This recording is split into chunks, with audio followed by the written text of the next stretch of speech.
Good morning, শুভ সকাল বন্ধুরা। তো এখন বাজে 10টা। তোমরা দেখতে পাচ্ছ আমার মোটামুটি ভাত হয়ে গেছে।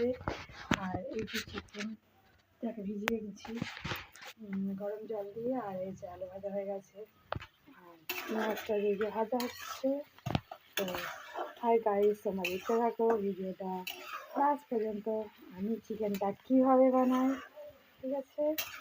তো ভালো লাগলে লাইক কমেন্ট করে দিও আর শেয়ারও করে দিও। হাই বন্ধুরা, এই যে দেখো মাছটা মোটামুটি ভাজা হয়ে গেছে। তো এখানে যে আদা বাটা আছে সেটা কিছুটা দিয়ে দেবো। এই যে দেখো একটু দিয়ে দিলাম। তো আদা বাটা একটু দেওয়া হয়ে গেছে। এবার একটু ভেজে নিই আদাটা দিয়ে ভালো করে।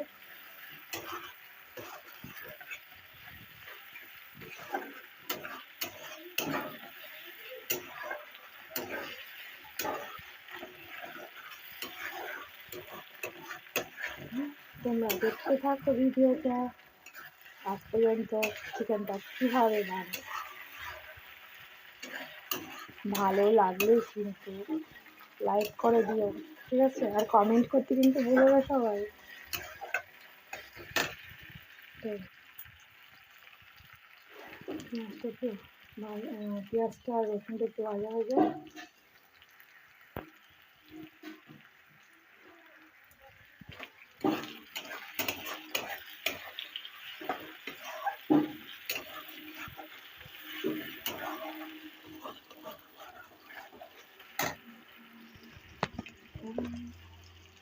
তার সাথে এই যে টমাটোটা কেটে রেখেছি, তো এটা দিয়ে দিলাম এই জন্যে।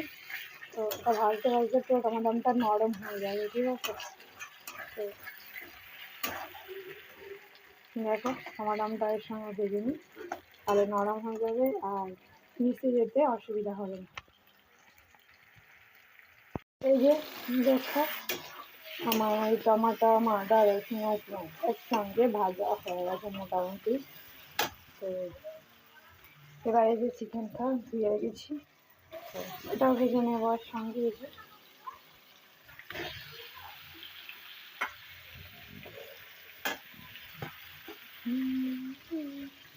তো এই যে এটাকে দিয়ে দিয়েছি।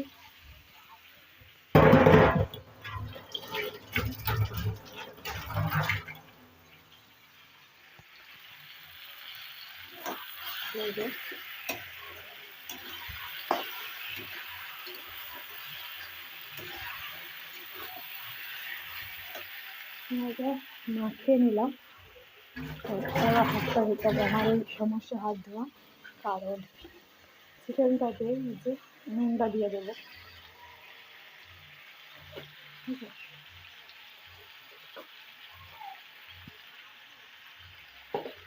চিকেন নুনটা দিয়ে দিলাম তাতে চিকেনটাতে নুনটা ঢুকে যায়, ঠিক আছে? আর চিকেনটাও ভাজা হয়ে যাবে এর সঙ্গে। তারপরে হলুদ আর বাকি জিরে গুঁড়ো আর একটু লঙ্কা গুঁড়ো দিয়ে দেবো। তো যে কম মশলা দিয়েও কত সুন্দর বানানো যায়, টেস্টিও হয়, এটা আপনাদের সঙ্গে শেয়ার করতে চাইছি। এত গুছিয়ে বলতে পারছি না, তো যদি কিছু ভুল হয় তো ক্ষমা করে দেবেন সবাই। আর ভিডিওটা কিন্তু লাস্ট পর্যন্ত দেখবেন, জিনিসটা কীভাবে বানিয়েছি কতটা টেস্টি হয়েছে, ঠিক আছে? তো দেখতে হবে, দেখতে ভাজা হয়ে যায়। এবার দেখো মাংসটা থেকে কতটা মানে জল বেরিয়েছে আর ভাজাও প্রায় অনেকটা হয়ে গেছে। তো এবার এসে আমার এখানে মশলা আছে, তো সেইগুলো এবার দিয়ে দেবো। নিয়েছে হলুদ, এটা জিরে আর ধনে মিক্স করা আছে, তো দিয়ে দিয়েছি। আর আমার ছেলে না প্রচুর ঝাল খায়, ঝালটা খায়, তো এই যে ঝাল দিলাম।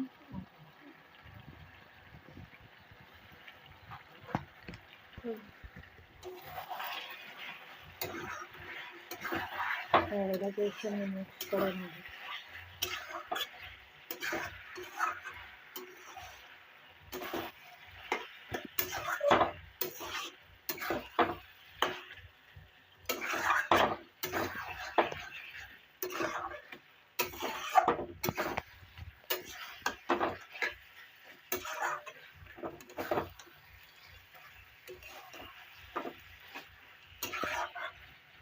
দেখো কত সুন্দর রঙটা ধরে নিয়েছে।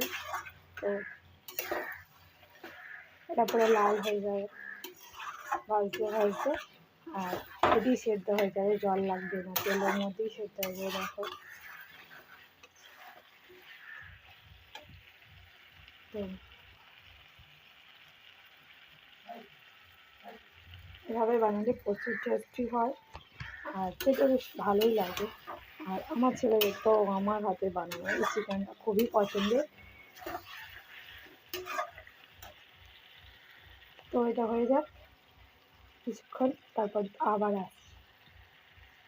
একটু মিট মশলা দিয়ে দেব, ঠিক আছে। এই যে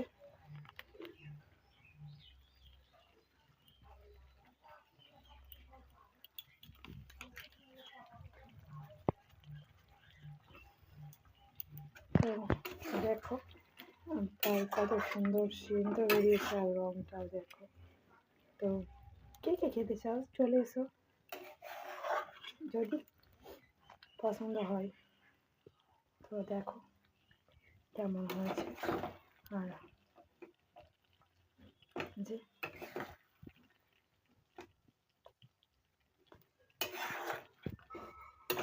তো এবার এটা এই আলুটা দিয়ে চলো জল দিয়ে একটুখানি সিদ্ধ করে নিই, ব্যাস হয়ে যাবে। দেখো পুরো আমার চিকেনটা হয়ে গেছে,